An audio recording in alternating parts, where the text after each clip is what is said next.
the Egyptians, who, filled with foolish pride and egotism, declared, "I am, and besides me there is none other." So we remember that this huge spiritual battle was taking place between Egypt and Israel in these days, because the battle was really between the God of Israel and the gods of Egypt. And we look at it in terms of a war, but the essence of this was that God wanted us to know that he was the true God.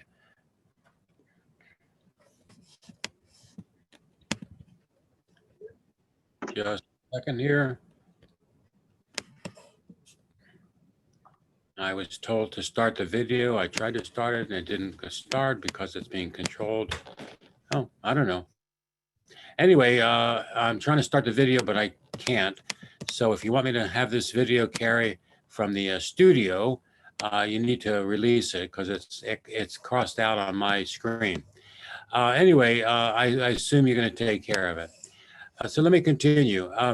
This tradition is based on one of the tractates in the Talmud, which states that the firstborn's fast is in commemoration of the miracle that they were saved from the plagues of Pharaoh when Pharaoh struck down the firstborn of Egypt.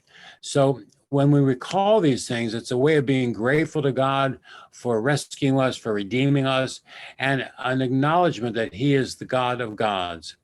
Now, in Exodus 4, 22 through 23, as you all remember, and we just reviewed this during Pesach, we read, "You are to tell Pharaoh," Adonai says, "Israel is my firstborn son. I have told you to let my son go in order to worship me, but you have refused to let him go. Well, then, I will kill your firstborn son."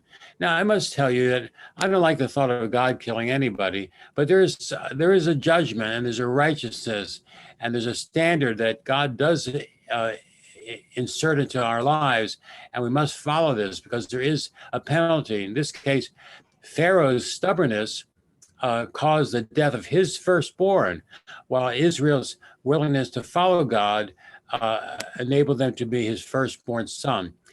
This is clearly the beginning of the Jewish people as God's segulah. That's a great word. Segulah means special people. His firstborn, the Ta'anit Becharot, the firstborn. And it's not practiced today, if you can believe that. It's rare that I even knew about this. I remember reading about it in previous times, but it's not something that is really followed today, but maybe it should be. After my message today, we might want to add this tradition to our congregational practices. Because it's not really practiced very much, there are not a lot of standards. Oddly enough, but not so odd for our people, there's a lot of different traditions about that. Ashkenazi Jews, the Russian Jews, like my family, the Eastern European Jews, had one way of observing this day. Sephardic Jews, Jews from Spain, Italy, and Africa, had a different way of observing Ta'anit B'chorot.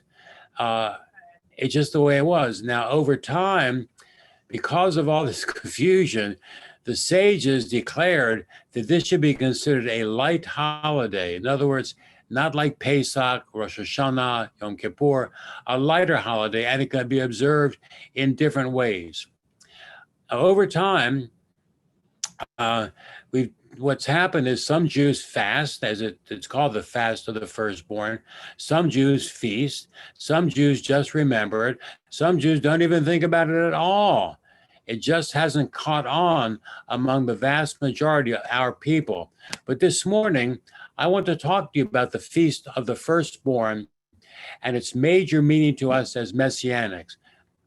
I think we, as Messianics, can find a different slant to appreciating the Feast of the Firstborn. First of all, let's understand why this holiday is so important at all, since it's not in the Bible per se. We learned from Beth that the sages developed a midrash linking the crossing of the Red Sea to the creation story. Beth explained why they chose to develop the idea that there were actually fruit trees planted in the Reed Sea, as the children of Israel passed through the waters on dry ground. Now, we may have missed that.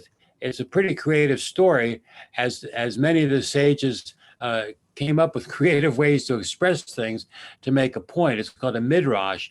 Don't assume that a midrash is literal scripture. You get really messed up. A midrash is an expansion of something in scripture to make a point. It's a story. It's an illustration, an example, if you will. But you got to remember that the message of God's firstborn is a biblical statement, and it is not to be missed. Our people were chosen from before the creation of the earth, I believe, to carry out God's work this side of heaven. What a great honor to be chosen, but sometimes it hasn't been such a great blessing, as anyone at all familiar with Jewish history knows. Having been thrown out of most countries where we went or where we were sent, having been denied the right to even own land, having been killed in the Crusades, pogroms, and concentration camps, has not made being chosen something to aspire to. So the fast of the firstborn is not much of a celebration.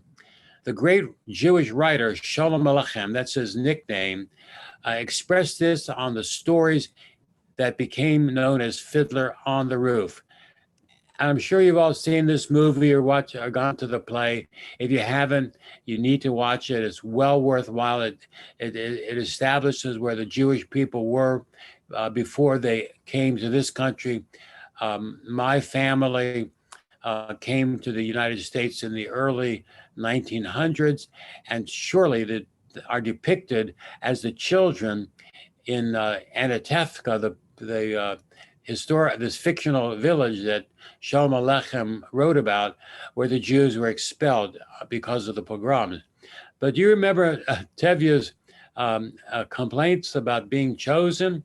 He said his horse went lame. You remember that? His cow went dry.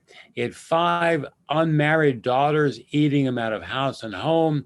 This is all in the midst of the great poverty in Eastern Europe, and the pogroms or attacks from Cossacks or the armies of Russia that were anti-Semitic.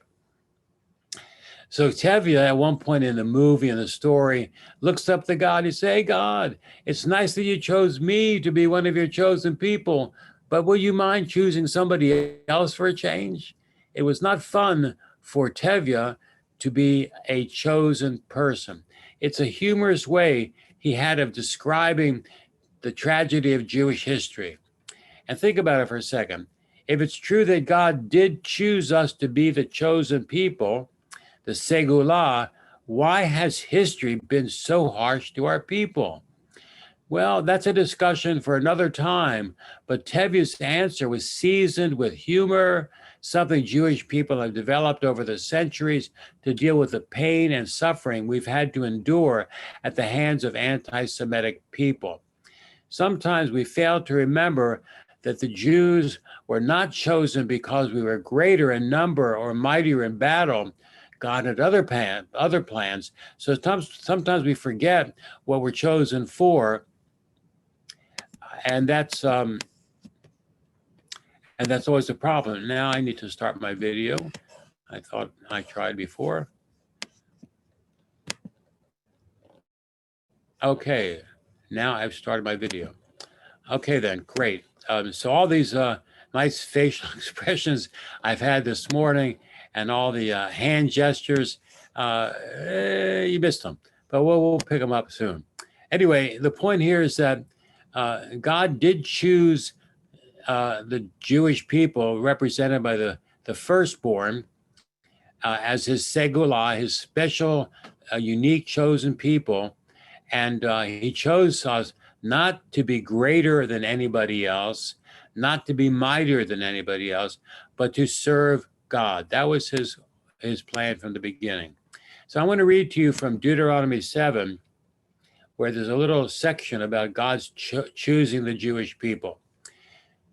Deuteronomy 7, starting at verse 6, it says, "For you are a people set apart as holy for Adonai your God." Now remember, holy does not mean perfect, it means set apart. Um, Adonai your God has chosen you out of all the peoples on the face of the earth to be his unique treasure. The Hebrew word segulah. It's a good word to learn. God chose the Jewish people here to be his unique treasure.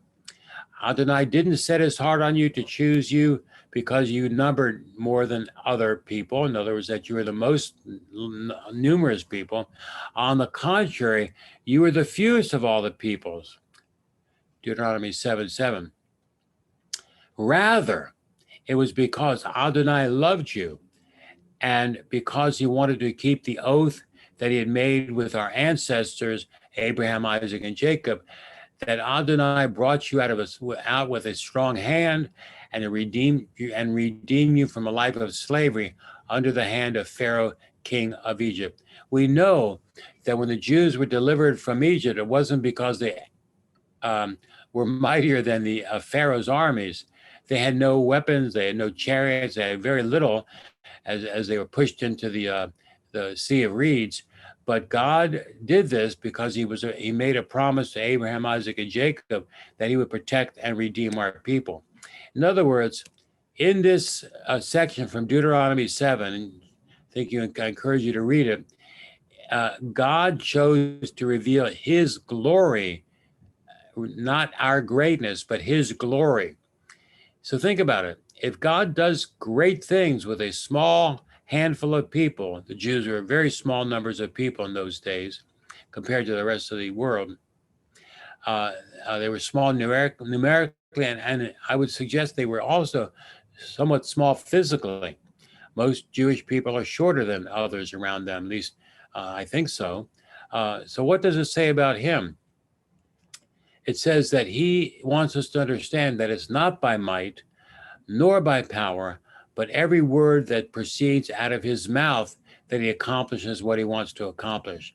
So in our lives, that's good to remember too.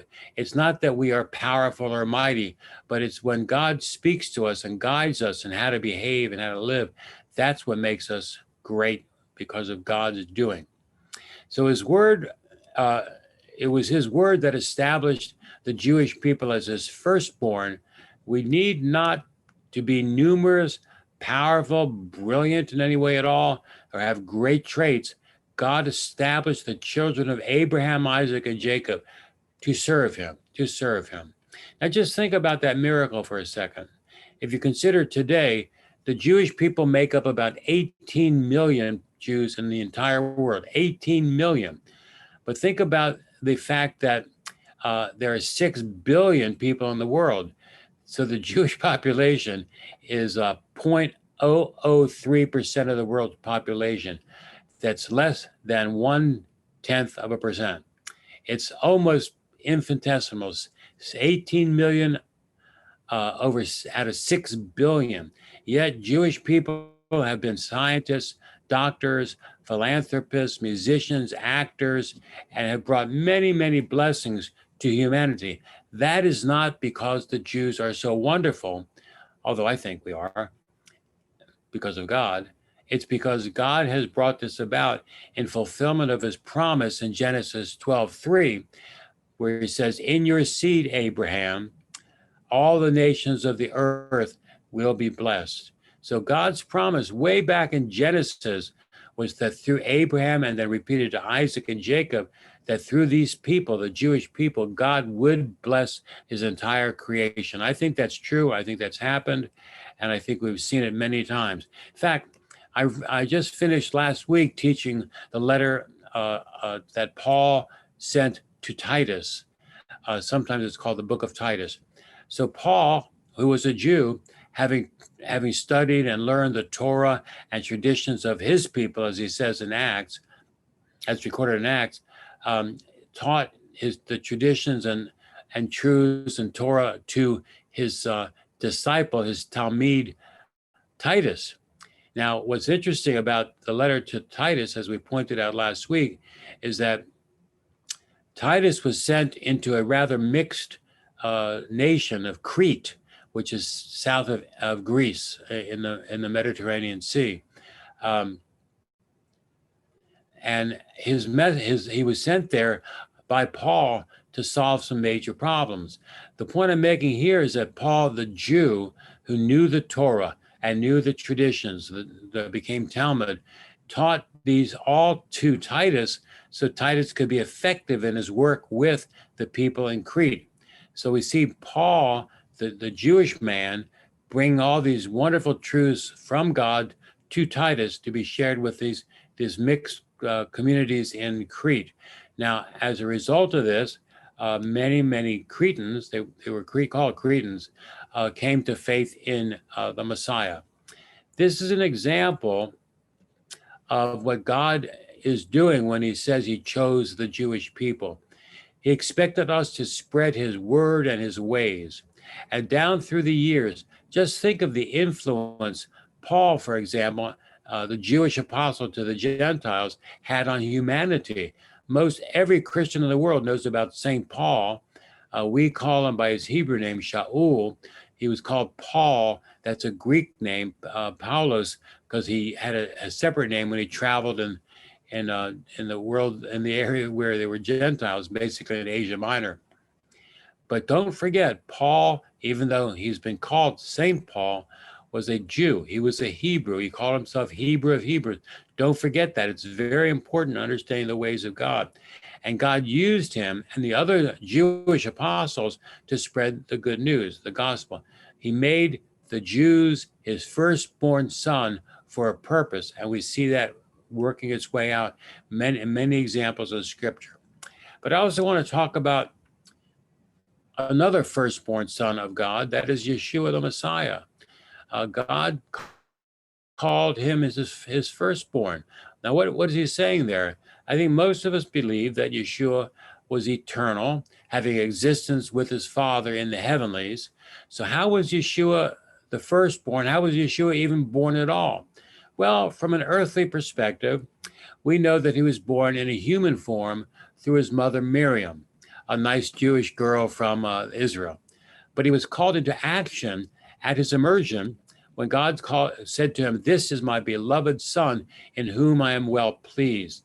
God made Yeshua a firstborn as well.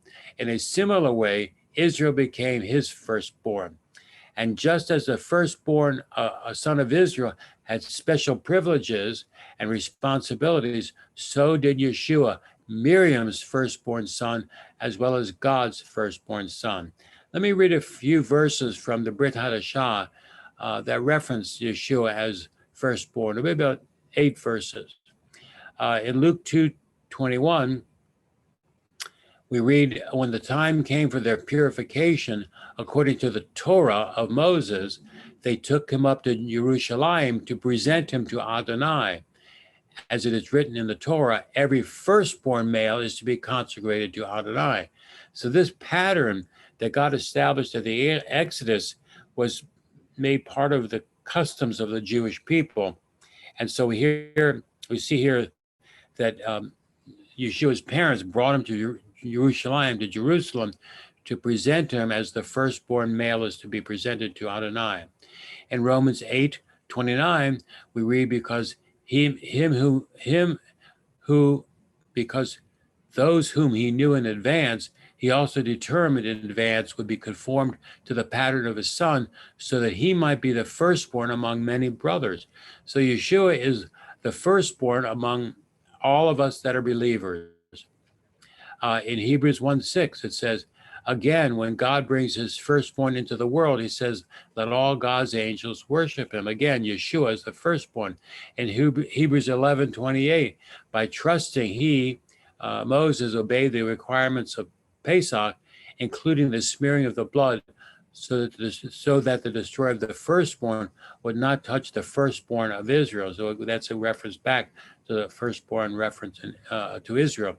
And then Hebrews 12, he says that those believers who he's writing to had come to Mount Zion, a symbolic city of the living God, heavenly Jerusalem, to a community of the firstborn, whose names have been recorded in heaven.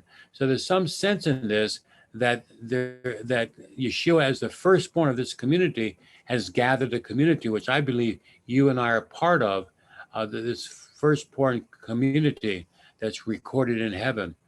In Colossians 1:18, we read also, he is the head of the body, the Messianic community. He is the beginning, the firstborn from the dead. So that's a very significant statement. He's the firstborn from the dead, the firstborn of the resurrection. We see this in Revelation 1:5 too, referencing Yeshua the Messiah, the faithful witness, the firstborn from the dead, and the ruler of the earth's kings.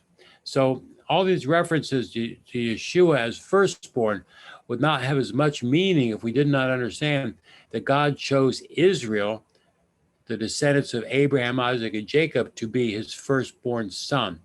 There was responsibility in being a firstborn. There was special privileges of being a firstborn, and Yeshua was indeed God's firstborn son.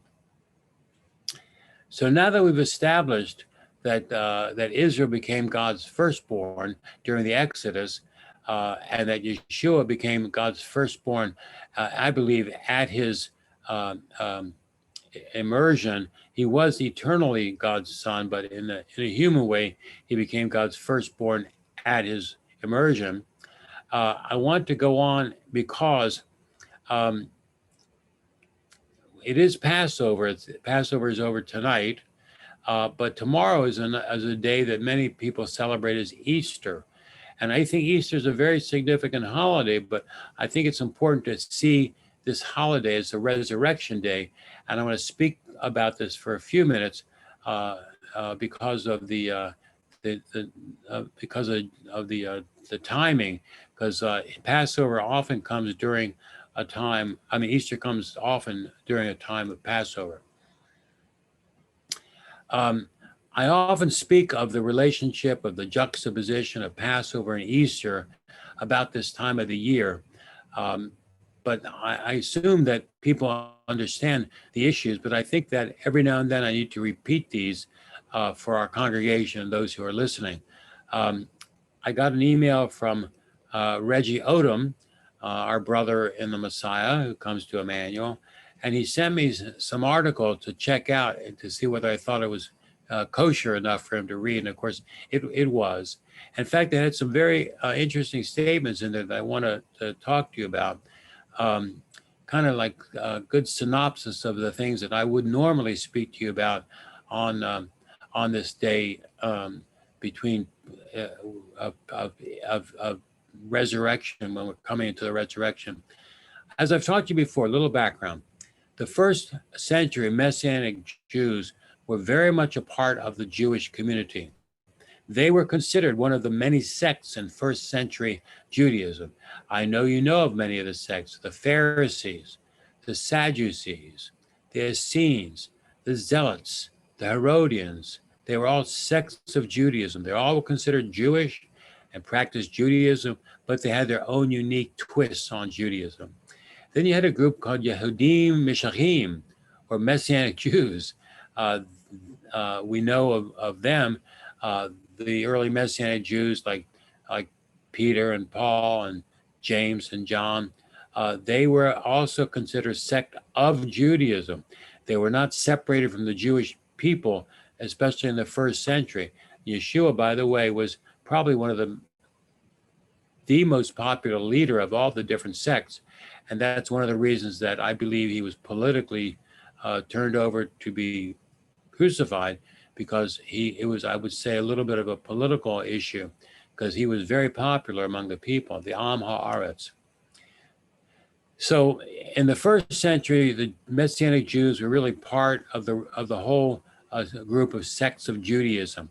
But with the increase of more and more Gentiles into the Messianic community of Jews, the relationship began to sour. The relationship began to sour over the next couple of centuries between Messianic Jews and non-Messianic Jews, and also began to sour between Messianic Jews and Gentile Christians.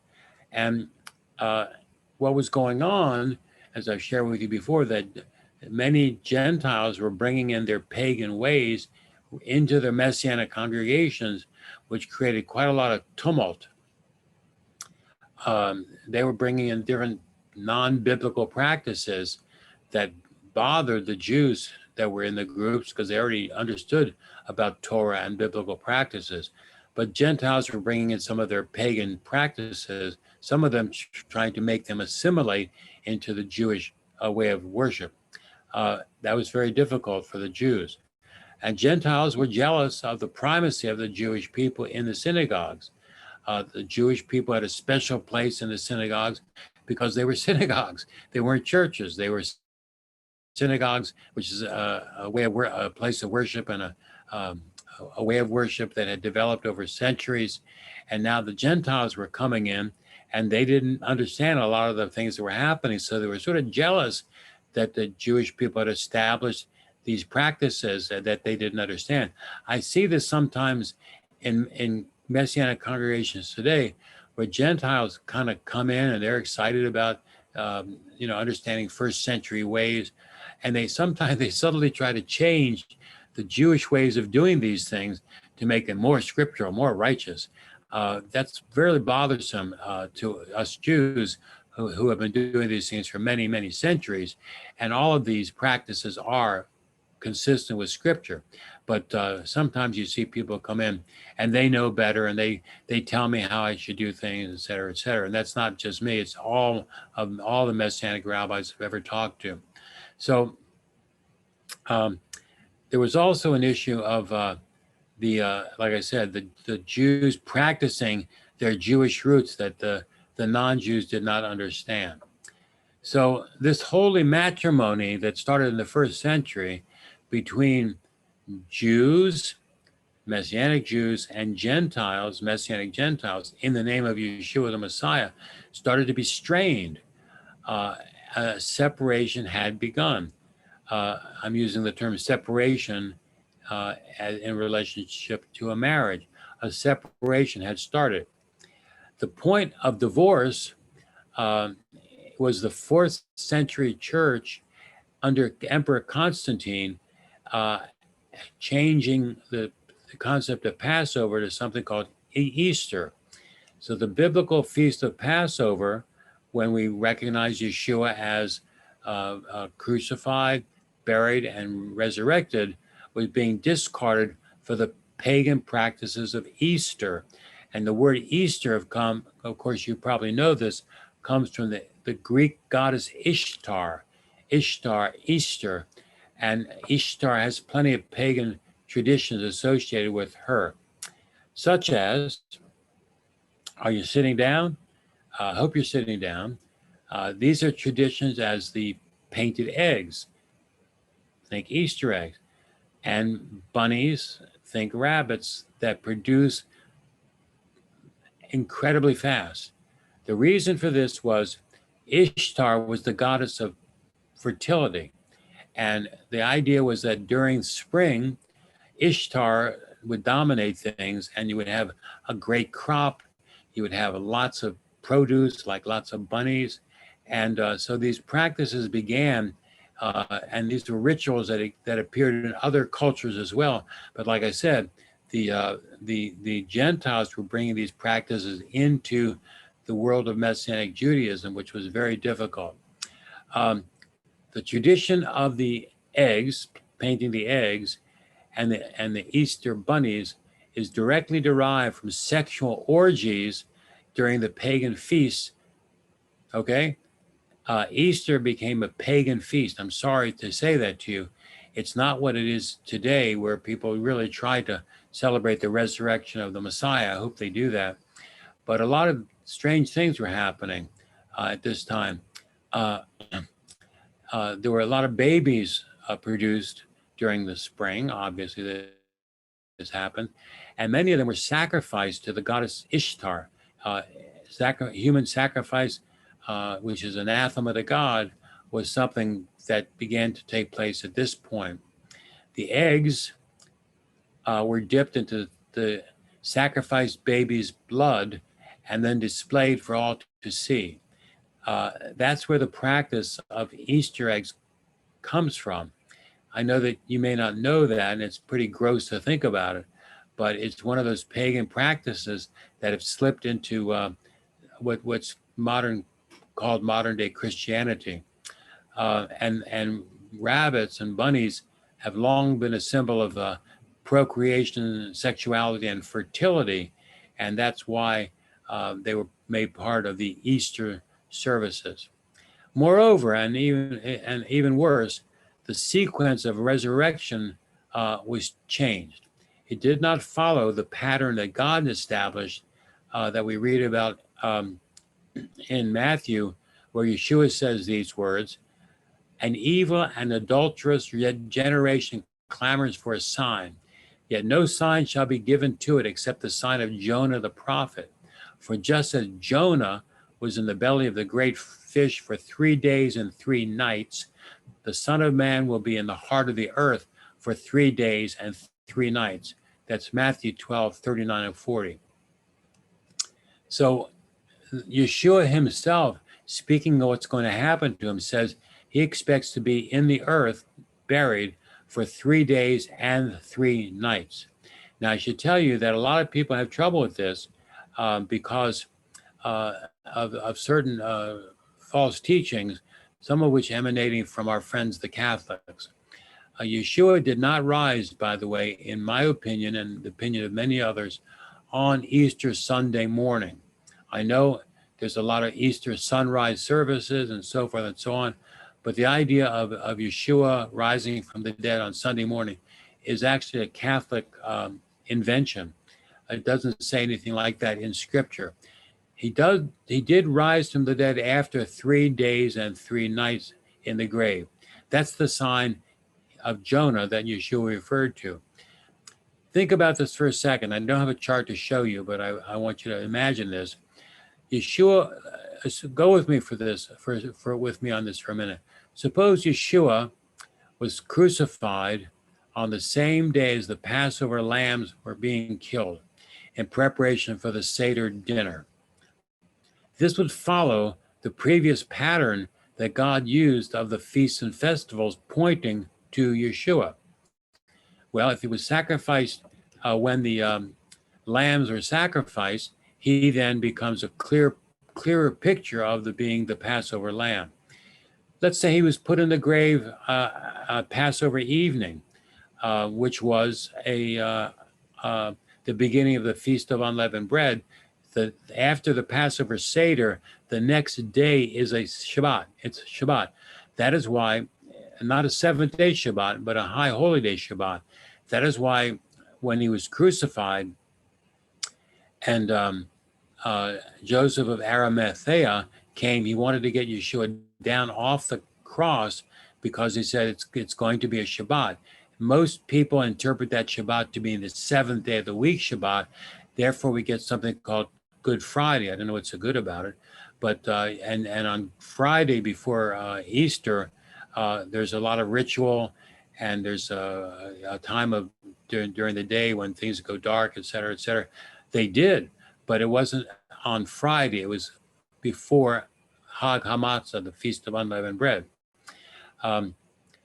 So if you go with that, it's entirely possible that Yeshua really did spend 3 days and 3 nights in the earth. Now, when did the resurrection take place?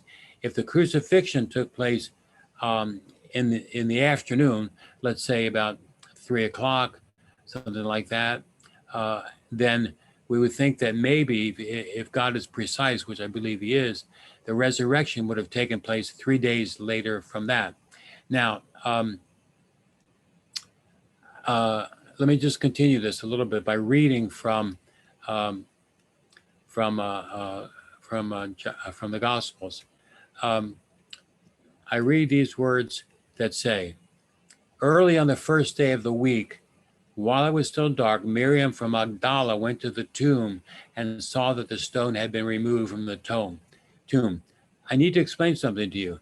The idea of first day of the week, early on the first day of the week, you know when that is? That is just after Motzei Shabbat, the close of Shabbat in the evening. So every Shabbat, and that's why we have Havdalah from time to time, and I encourage our families to have Havdalah. That's the moment of separation between the Shabbat and the first day of the week. That evening, in the evening, is considered the first day of the week in the Bible. When the Bible speaks of the first day of the week, it's speaking of the evening. Let's call it the Erev, the evening before the day. So Yom Kippur begins with Erev Yom Kippur in the evening, and then it follows through to the next day. All the holidays go like that. So this says early on the first day of the week, but I believe a better way to translate that's accurate as early as it was becoming the first day of the week. It does not mean Sunday morning. It just means when it was becoming the first day of the week, which is Saturday night. Early on Saturday night, while it was still dark, Miriam went to the tomb and saw that the stone was removed. So if that is correct, and if my theory is correct, Yeshua had been risen from the dead by evening on the Shabbat during Passover week. And that would make sense to me because uh, um, Miriam would not have left her home before Shabbat was over, because that was not considered kosher. You had to stay at home on Shabbat. So early on the first day of the week, and I think I can imagine Miriam rushing to the tomb as soon as she was able to go, and she discovered something. So she came running to Shimon Kepha and the other Talmud, the one Yeshua loved, which is John, and said to them, "They've taken the Lord out of the tomb, and we don't know where they put him." Then Kepha and the other Talmud started for the tomb. They both ran, but the other Talmud outran Kepha and reached the tomb first. Stooping down, they saw the linen burial sheets or shroud lying there, but did not go in. Then following in, Shimon Kepha arrived, entered the tomb, and saw the burial sheets lying there. Also the cloth that had been around his head lying not with the sheets, but in a separate place and still folded up. This says that Yeshua rose from the dead, and things were sort of there, proving the point that he was not still lying there dead. Then the other Talmud who had arrived at the tomb first also went in, and he saw and he trusted. This parenthesis is important. They had not yet come to understand that the Tanakh teaches that the Messiah has to rise from the dead. So the Talmud returned home.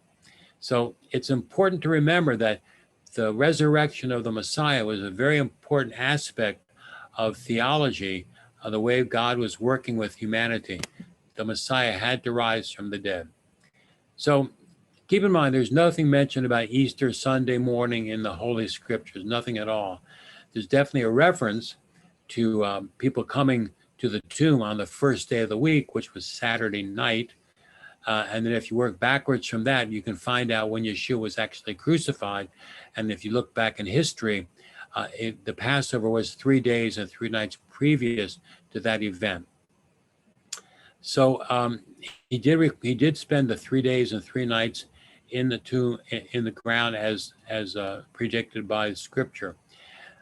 I think it's important to remember this one last thing.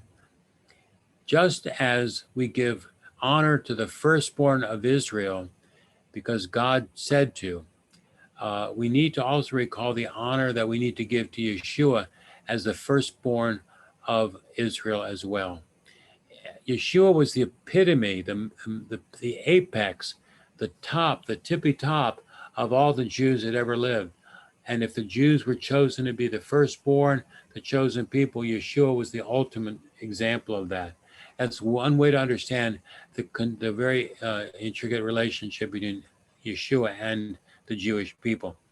But ultimately, it was his resurrection from the dead, the first fruits of the ultimate resurrection yet to come. That's good news. The fact that Yeshua rose from the dead, I don't believe on Easter Sunday morning.